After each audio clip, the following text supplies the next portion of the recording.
اعوذ باللہ من الشیطان الرجیم بسم اللہ الرحمن الرحیم والصلاۃ والسلام علی خاتم النبیین السلام علیکم ورحمۃ اللہ وبرکاتہ۔ دادا پوتا شو کا اسپیشل پروگرام لے کے آپ کی خدمت میں حاضر ہیں۔ صرف فیڈ بیک کی بات کریں گے کیونکہ جنوری کافی فیڈ بیک پینڈنگ ہے، فروری بھی ختم ہونے لگا ہے تو بہت کم خراب ہو گیا، تو لہٰذا فیڈ بیک کے الگ پروگرام کر کے اس فیڈ بیک کو بھگتایا جائے۔ آپ جتنی محبتوں سے فیڈ بیک بھیجتے ہیں تو اس کے بعد ہمارے اوپر بھی کوئی قرض چڑھ جاتا ہے۔ تو آج کا اس پروگرام کا پہلا فیڈ بیک۔ جی السلام علیکم رضی دادا، کیسے ہیں آپ؟ ٹھیک ہیں سر، میں لاہور سے بات کر رہا ہوں۔ میں پرائیویٹ جاب کر رہا ہوں اور میں لاہور میں اپنا پلاٹ لینا چاہ رہا ہوں۔ میں نے 2-3 سوسائٹیز دیکھی ہیں جن میں سے پارکیو سٹی ہے، گرین پام ہے جو رفیع گروپ کا پروجیکٹ ہے، اس کے بعد پائن انکلیو ہے، اور یہ 3 میں نے ابھی تک دیکھے ہیں۔ اس کو میں منتھلی 1 سے 2 لاکھ کی انسٹالمنٹ پے کر سکتا ہوں۔ تو میں آپ سے سجیشن لینا چاہ رہا ہوں کہ ان تینوں میں سے یا کوئی اس کے علاوہ کوئی اور اگر آپ کے مائنڈ میں ہے جو اچھی سوسائٹی ہو جہاں پہ میں انویسٹ کر سکوں، مجھے پتہ ہو میری انویسٹمنٹ سیکیور ہے، کیونکہ کافی زیادہ سوسائٹیز لاہور میں ایسی ہیں جو پرومس تو کرتی ہیں کہ آپ کو یہ مل جائیں گے پلاٹ، آپ پیمنٹس کریں، انسٹالمنٹس دیں، لیکن کتنے سالوں تک ان کو پلاٹس ہی نہیں ملتے۔ تو میں اس معاملے میں آپ سے ایک رائے لینا چاہ رہا ہوں کہ مجھے کوئی ایسی سوسائٹی بتا دیں جہاں پہ میں اپنی انسٹالمنٹ کے اکارڈنگ پلاٹ خرید سکوں اور جو میرے سیکیور بھی ہو انویسٹمنٹ میری۔ دیکھیے، میں آپ سے بالکل بھی نہیں کہوں گا کہ جو ہے وہ آپ جو کام کر رہے ہیں وہ کریے۔ آپ کوئی درست کام کر رہے ہیں، آپ غلط کام کر رہے ہیں اور آپ ایسا مت کریے۔ میں شروع دن سے کہتا ہوں کہ اللہ کے بندوں، ہاتھ جوڑتا ہوں کہ قسطوں پہ کوئی چیز نہیں لینی۔ قسطوں کے اوپر پلاٹ لینے کا فراڈ ہے اس شہر کے اندر، اس ملک کے اندر، اس سے بڑا کوئی فراڈ نہیں ہے۔ اور اس فراڈ کا بانی جو ہے اس کا نام ملک ریاض ہے، غنڈہ لٹیرا ملک ریاض ہے۔ قسطوں کے اوپر لوگوں کے استحصال کا نام ملک ریاض ہے۔ یہ جتنے بھی ہاؤسنگ سوسائٹی والے ہیں نا، یہ سارے ملک ریاض کو انوی کرتے ہیں، اس کو فالو کرتے ہیں، اس کو کاپی کرتے ہیں، اور نتیجے کے طور پہ وہ اسی طرح لوگوں کو لوٹتے ہیں جس طرح ملک ریاض لوٹتا ہے۔ وہ چونکہ میسو لیول پہ لوٹتا ہے تو اس لیے اس کی لوٹ جو ہے نا وہ ڈیفیوز کر جاتی ہے، وہ کچھ دے بھی دیتا ہے۔ یہ جو ہے یہ کہتے ہیں دینے کی کیا لوڑ ہے، ٹھیک ہے، ویسے فائلیں بیچو اور فائلیں واپس لو۔ میں پچھلے دنوں جزاک سٹی کا ایک فراڈ ہے جی، وہ پی ٹی آئی کا ایک ایم پی اے ہے جی فراڈیا، اس نے جناب وہ سڑک کاٹی، سوسائٹی کاٹی، جب ساری بک گئی، لوگوں نے 3-3 4-4 سال کی قسطیں بھی دے دیں، تو اس کے بعد اس نے کہا کہ جی یہ اس کے اوپر تو روڈ ڈالنے پہ بندی لگا دی ہے، تو اب آپ اپنے پیسے واپس لے لیں۔ جہاں پہ اس نے وہ پلاٹ الاٹ کیے تھے وہاں پہ چونکہ 6 لاکھ روپے یا 5 لاکھ روپے کے اوپر اس نے وہ پلاٹ بیچے تھے فی مرلے پہ، اب وہاں پہ قیمت ہو گئی ہے 20 لاکھ 22 لاکھ 25 لاکھ۔ تو اس نے بڑے آرام کے ساتھ روڈا کا بہانہ کر کے لوگوں کو پیسے واپس دینے شروع کیے، اور پیسے بھی قسطوں میں، اور قسطوں میں بھی نہیں، توڑ کے، ٹھیک ہے، اور 6-6 ماہ اور 2-2 سال کے وعدوں کے اوپر، اور کوئی ان فراڈیوں کو پوچھنے والا نہیں ہے۔ اس کا فراڈ جو ہے نا وہ لیگلائز ہو جانا، کیوں بھلا؟ انہیں پی ٹی آئی چھاڑ کے صاحب لوگوں نے چھاڑ کے تو جناب گھر بہ گیا دوسری پارٹی کے کہنے کے اوپر۔ اب اس کے خلاف کوئی پولیس ایکشن بھی نہیں ہوگا، اب اس کے خلاف کوئی مقدمہ بھی نہیں ہوگا۔ بدماش ہے اس علاقے کے، فراڈی ہے، ٹھیک ہے، لیکن آپ لوگوں کا علاج یہی ہے کہ آپ کو فراڈیا لٹے، آپ کو بدماش جو ہے وہ ذلیل کرے، آپ بہت خوش رہتے ہیں۔ میرے جیسا بندہ یار 14 سال ہو گئے یار چیخ دیا کہ اللہ دا نا یار کس طرح فراڈ وچ نہ جاؤ یار، یہ فراڈ ہے، لوٹے جائیں گے۔ بھائی آپ کے پاس لاکھ روپیہ مہینے کی ہے، آپ اسے جمع کرتے جائیں۔ یہ پراپرٹی اگلے 2 سال کہیں نہیں جا رہی انہی قیمتوں پہ، بلکہ اس سے کم قیمتوں پہ آپ کو دستیاب ہوگی، یہ میں آپ کو گارنٹی کرتا ہوں۔ یہ پراپرٹی آئندہ 2 سال، یہ 19-20 نہیں ہے، 4 پیسے تھلے 4 پیسے اٹھتے۔ اور جناب sports city, Lahore support city, entertainment city, وہ کتے ایگزسٹ نہیں کرتا، ایک گیٹ، ٹھیک ہے، کہتے زمین تے موجود ہے، ایک گیٹ بنایا ہے، پیچھے بھی کھیت نے، سامنے سڑک گزر رہی ہے، پیچھے گیٹ، اتنے جناب ہے کیوں ہے ساڑھے نا، وہ ایک چھوٹی جی مین بولیوارڈ جی بنا کے لاؤ جناب، اس کی بنیاد کے اوپر دے اشتہار پہ دے اشتہار پہ اشتہار، اور دے کے اور لوگوں سے اربوں روپیہ اکٹھا کر کے قابو کر لو، اور گیٹ تو جا کے چٹ دے رہو جڑا انہیں سوسائٹی کے نام دے اتنے سامنے بنا دیتا، ٹھیک ہے۔ تو بھائی جان یہ بالکل اچھا طریقہ نہیں ہے. آپ کے پاس پیسے بچت ہو رہی ہے, آپ ان پیسوں سے میوچل فنڈ میں ڈالتے جائیں. ٹھیک ہے, جب آپ کے پاس کوئی 1 ملین 2 ملین 3 ملین کی رقم اکٹھی ہو جائے, پھر کسی ایسی سوسائٹی سے بات کریں جو آپ کو وزٹ کریں, جو آپ کو کہے کہ جی یہ فزیکل پلاٹ ہے, آپ اتنے % مجھے ڈاؤن پیمنٹ دیں اور قبضہ لے لیں اور گھر بنانا شروع کر دیں, اور باقی آپ بعد میں قسطیں دیتے رہیے گا. ہمارے بہت سارے دوستوں نے یہ کام کیا ہے. اس وقت بینک یا میوچل فنڈ آپ کو سالانہ 20% 18% دے رہا ہے. اس وقت تک کی جب میں آپ کو بات کر رہا ہوں, پچھلے لوگوں نے 2 3 سال کے اندر یہ کیا ہے کہ پلاٹ کی قیمت کتنی ہے, پلاٹ کی قیمت ہے جی 2 کروڑ روپیہ یا 1.5 کروڑ روپیہ. ٹھیک ہے, اور انہوں نے جناب ڈاؤن پیمنٹ دی ہے 10 لاکھ, اس کے بعد ادائیگی شروع کر دی ہے, اور ایک مطلب سرٹن ادائیگی کے بعد 30-40 لاکھ کے بعد انہوں نے کہا جی اب آپ پوزیشن لے کے گھر بنا سکتے ہیں.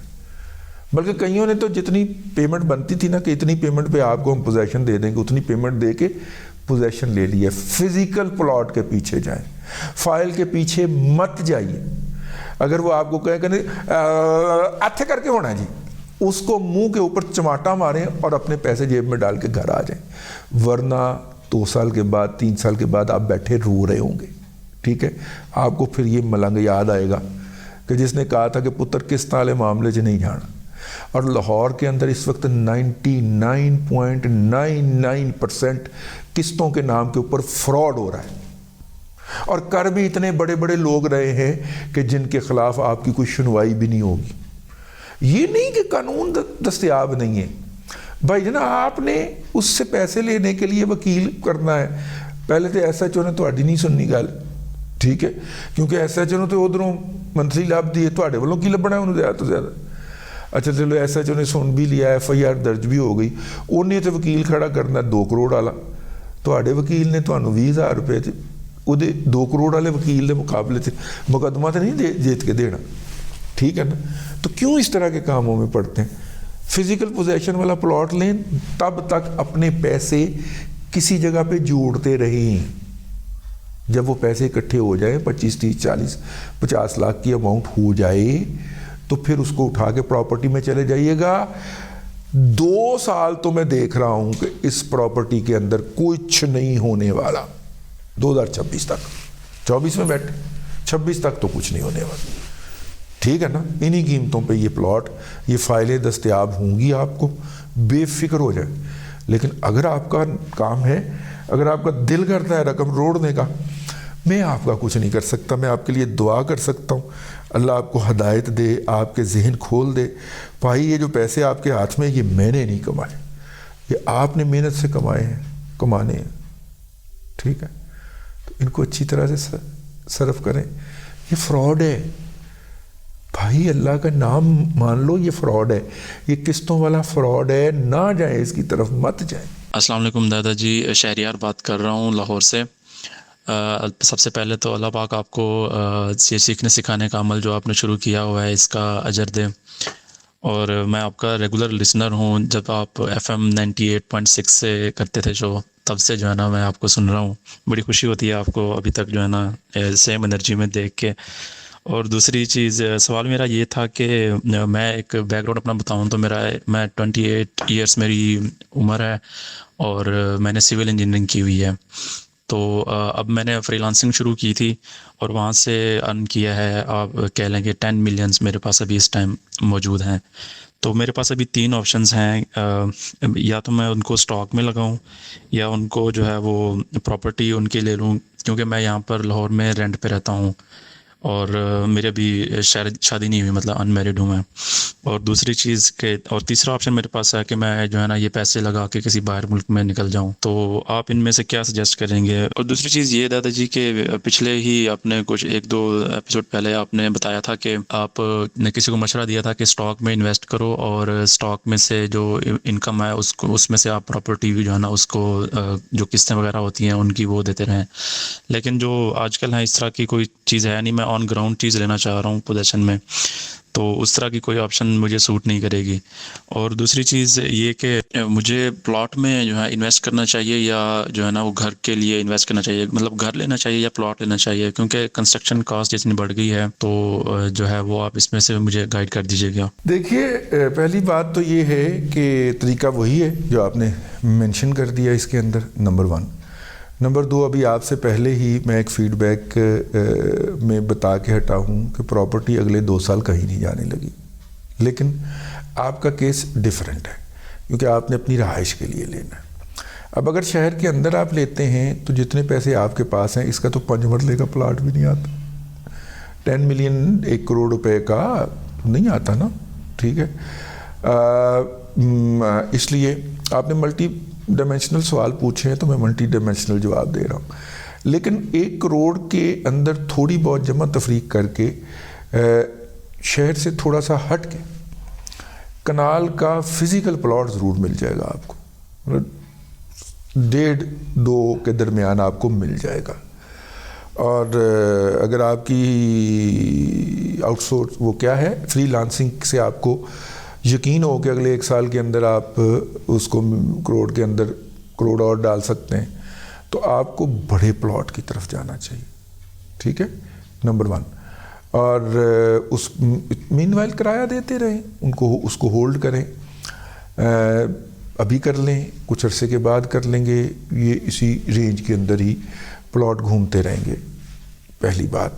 تو اس لیے میں نے کہا کہ میں آپ سے عرض کر دوں کہ پلاٹ کی طرف جانا چاہیے, کیونکہ اتنے پیسوں میں جو آپ گھر خریدیں گے وہ بہرحال اس قابل نہیں ہوگا کہ آپ انجینئر ہیں تو آپ کو ایک اچھی میجرمنٹ کے گھر کے اندر جانا چاہیے. پہلی بات تو یہ وہ انویسٹمنٹ پرسپیکٹیو سے بھی اچھا رہے گا. دوسری بات یہ ہو گئی. تیسری بات یہ ہو گئی کہ آپ جو ہے وہ اللہ آپ کا بھلا کرے.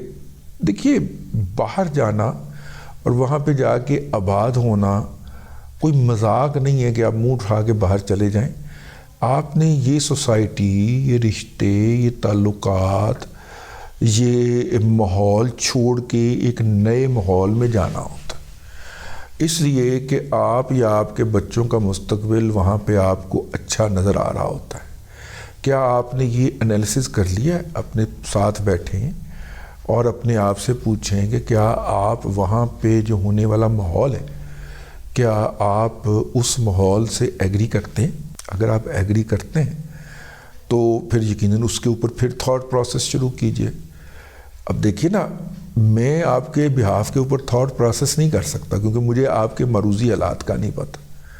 آپ کے کتنے رشتہ دار ہیں, مثلا ہم پورا ایک ڈرافٹ بنائیں اور پورا نقشہ کھینچیں اور پھر اس کے اوپر بحث مباحثہ کریں, اور جب ہم یہ ایکسرسائز کر بیٹھے ہیں تو پھر پتہ چلے کہ جی آپ کے تو والدین جو ہیں وہ آپ اس عمر میں ہیں کہ آپ ان کو چھوڑ کے نہیں جا سکتے, تو ہماری ایکسرسائز جو ہے وہ تو فضول گئی نا, ٹھیک ہے.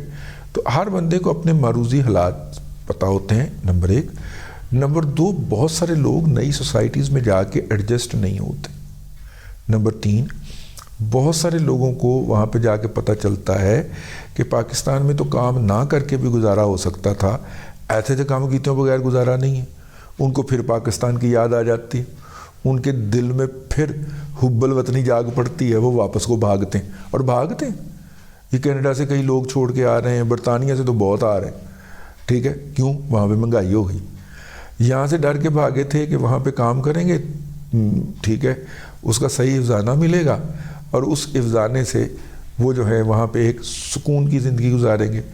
اب وہاں پہ اس طرح کے لوگوں کا ایک رسپیکٹیبل لائف گزارنا تقریباً ناممکن ہو چکا. اور زیادہ تر لوگ جو ہیں وہ اس پہ بلیو کرتے ہیں کہ بچے وہیں پہ رکھے جائیں, کمائی کہیں اور جاگے کی جائے تاکہ وہاں کو فائنانس کر سکیں. وہاں کی اکانومی جو ہے وہ یہ فراہم کر نہیں سکتی. گوروں کی اکانومی کو چلنے کے لیے نئے نئے گیمکس چاہیے ہوتے, وہ گیمک جنریٹ کرتے رہتے ہیں. لندن اولمپکس اس طرح کا ایک گیمک تھا جو انہوں نے بنایا تھا. بہت سارا دنیا سے پیسہ آیا اور انہوں نے اس دوران اجازت بھی دی کہ پیسہ جتوں مرضی لے آؤ, ساری اکانومی میں تو آئے گا نا, ٹھیک ہے. وہ پیسہ آیا وہ ان کی اکانومی کے اندر گھومتا رہا. اب لندن اولمپکس کا اثر ہو گیا ڈائی ڈاؤن. اوپر سے لگ گئی ہیں پابندیاں کہ آپ لندن پیسے لائیں گے اس سے زیادہ آپ نہیں لا سکتے, لائیں گے تو ثبوت دیں گے. ادھر سے دبئی ہو گیا, کیریبین ہو گیا, یا اس طرح کی آف شور تقریباً آف شور جگہ جو ہیں وہ کہتے ہیں جتنا پیسہ جو بھی ہے لے آؤ, کوئی مسئلہ نہیں گا. اب دیکھیں نا یہ بھی تو گرے لسٹ میں چلا گیا نا دبئی. انہوں نے وزن ہی نہیں اٹھایا, ٹھیک ہے پائی رکھو. یعنی آپ اندازہ فرمائیں کہ دبئی کے اندر آپ ہارڈ کیش لے کے چلے جائیں, اور ہارڈ کیش سے جو ہے وہ آپ جو بھی پراپرٹی بائی کر لیں, آپ سے کوئی سورس نہیں پوچھ رہا. پچھلے دنوں ہمارے ایک جاننے والے جو تھے وہ لیموزین کا کاروبار کرتا, ٹھیک ہو گئے دبئی کے اندر. تو مطلب 4-5 لیموزین ہیں ان کی, بڑی گاڑیاں جو کہ رینٹ پہ جاتی. تو ایک کالے نے آ کے جو ہے ان کی لیموزین ہائر کی. کالے نے کہا کہ مجھے سب سے سیزنڈ ڈرائیور چاہیے. انہوں نے کہا میں ہی ڈرائیور مان جانا میرا. ان کا ڈرائیور بھی ایک چھٹی پہ تھا تو انہوں نے اس کو ڈرائیو کرنا شروع کر دیا.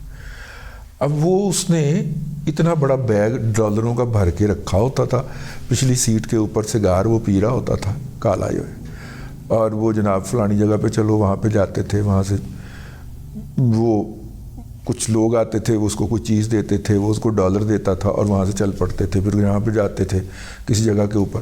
اس طرح وہ سارا دن اس کو گھماتا رہتا تھا, رات کو ہوٹل میں ڈراپ آؤٹ ہو جاتا تھا. ایک دن اس کے بقول جو تھا وہ جو صاحب کالا صاحب جو تھے وہ ایک جگہ پہ پہنچے. انہوں نے اس بیگ اس دن بھی ان کا ڈالروں کا بھرا ہوا تھا. تو وہاں پہ جناب جو بندہ ان کو چیز پکڑانے آیا اس نے چیز پکڑائی, نالے بیگ چک لیا, اور بیگ چک کے گولی جی سپیڈ نال وہ نکلے. تو یہ جو صاحب تھے انہوں نے ڈرائیونگ کا دروازہ کھول کے اترنے کی اور اس کے پیچھے بھاگنے, اس نے کہا نا یہاں سے نکل جلدی سے. جو لٹنا تھا وہ لٹ گیا. اب اگر پولیس آ گئی تو اس نے پوچھنا ہے پیسے آئے کتوں سن, تو میرے کو کوئی ثبوت نہیں گا. کالا اسے لے کے وہاں سے نکل آئے اور ہوٹل میں ڈراپ ہوا اور اس کے پیسے ادا کیے. کہتا کل سے آپ نے نہیں آنا, ٹھیک ہے. اور اگلے دن اس نے جا کے وہاں پہ ویسے ہی پتہ کیا, پتہ چلا وہ کالا رات ہی فلائٹ پکڑ کے اپنے ملک ٹر گیا. تو وہاں پہ ایسی بلیک منی, یعنی کہ وہ بندہ جو ڈالر لے کے آیا ہوا تھا اس کے پاس کوئی جسٹیفیکیشن نہیں تھی اس پیسے کی, اس لیے بھاگ گیا نا وہاں سے. کہ اگر کسی نے پوچھ لیا یہ پیسہ آیا کہاں سے تو میں کیا جواب دوں گا. اس نے پہلی فلائٹ پکڑی, دبئی چھٹ گیا. حالانکہ وہ لٹیا گیا تھا, وہ وہاں پہ کھپ ڈال سکتا تھا, وہاں پہ پولیس اسٹیشن چڑھ سکتا تھا, میرے پیسے لوٹ کے لے گیا. اور دبئی میں تو بڑی آسانی سے ہر کھمبے پہ تو کیمرہ لگا ہوا ہے, بڑے آرام سے بندہ ڈھونڈا جا سکتا تھا, لیکن اس کے پاس نہیں تھے. تو بھائی جان وہ جو ہے اللہ آپ کا بھلا کرے, یہ دنیا کے معاملات ہیں. تو دیکھ لیں آپ نے یہاں سے موو کرنا ہے تو یہ ایک بہت بڑا زندگی کا فیصلہ ہوگا. بہت اس خطے کے اندر رہنے والے لوگ, کوئی 40 جنریشن پہلے سینٹرل ایشیا سے آیا, کوئی 5 جنریشن پہلے 6 جنریشن پہلے کشمیر سے آیا, کوئی جناب اللہ آپ کا بھلا کرے وہ ساؤتھ انڈیا سے چلا تو یہاں پہ آیا. یہ ہمارے لاہور کے اندر بھی آپ اگر ٹیسٹ کر لیں, چیک کر لیں, تو آپ کو پتہ چلے گا کہ پتہ نہیں کہاں سے لوگ آ کے یہاں پہ امیلگمیٹ ہو گئے, لاہوری بن گئے, ٹھیک ہے. پرانے زمانے کے اندر چونکہ لاہور سینٹر آف سویلائزیشن تھا تو لوگ اپنے مہارتوں کا, اپنے فن کا اظہار کرنے کے لیے, اور بعض لوگ اپنے فن پارے بیچنے کے لیے اس سینٹر کے اوپر آتے تھے. پورے بر صغیر سے انڈیا پاکستان میں جب اکٹھا تھا تو وہ پھر آتے تھے تو ساتھ میں ان کے بعض لوگ آ کے آباد بھی ہو جاتے تھے, یہاں پہ رہنا شروع کر دیتے تھے. مطلب فن کے بہت بڑے بڑے ستارے جو تھے, یہ ادیب, شعراء, یہ پتہ نہیں کہاں سے چلے, ٹھیک ہے. منیر نیازی صاحب چلے میاں والی سے, جلندھر میں جا کے ان کے بزرگ آباد ہو گئے. جلندھر سے ہجرت کر کے وہ لاہور آئے. لاہور اس لیے آئے کہ لاہور آ کے انہوں نے جو ہے وہ اپنی زندگی گزاری. کیا نام پیدا کیا انہوں نے شاعری کے اندر, یہ اشفاق احمد صاحب لاہور کی پہچان بنے. تو کہاں سے آئے تھے یہ, کہاں سے کر کے ادھر رہا کرتے تھے بھائی, پٹیالہ سے پرلی طرف رہا کرتے تھے بھائی. طے کیا پتہ ہے, یہ والی بولی تھی اپنے اشفاق احمد بھائی کی, ٹھیک ہے. تو وہ آئے یہاں پہ اور کوئی کہہ سکتا ہے کہ ان سے بڑا لاہوری کو پیدا ہوا ہے, ٹھیک ہے, لیکن وہاں سے ہجرت کر کے آئے تھے.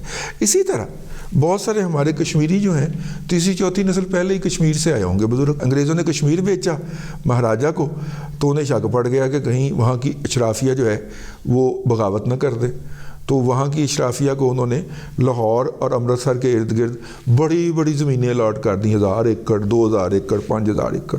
ان کی اولادیں آج تک بیٹھ کے کھا رہی. تو یہ خیر یہ بہت بڑا فیصلہ ہوتا ہے. یا تو اس فیصلے کے ساتھ کوئی بہت بڑا انسینٹیو جڑا ہو کہ جاتے ہی آپ وہاں پہ اس سوسائٹی میں نمبر 1 سٹیزن ہو جائیں گے. نمبر 1 سے مراد ہے فرسٹ کلاس سٹیزن ہو جائیں گے.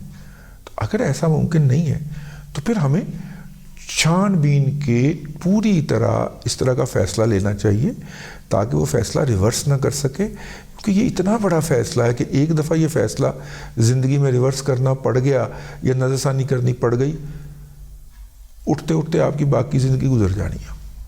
اتنا بڑا صدمہ آپ کو, اتنا بڑا شوق پہنچنا. تو میں نے کہا یہ بات آپ کو بتا دیجیے.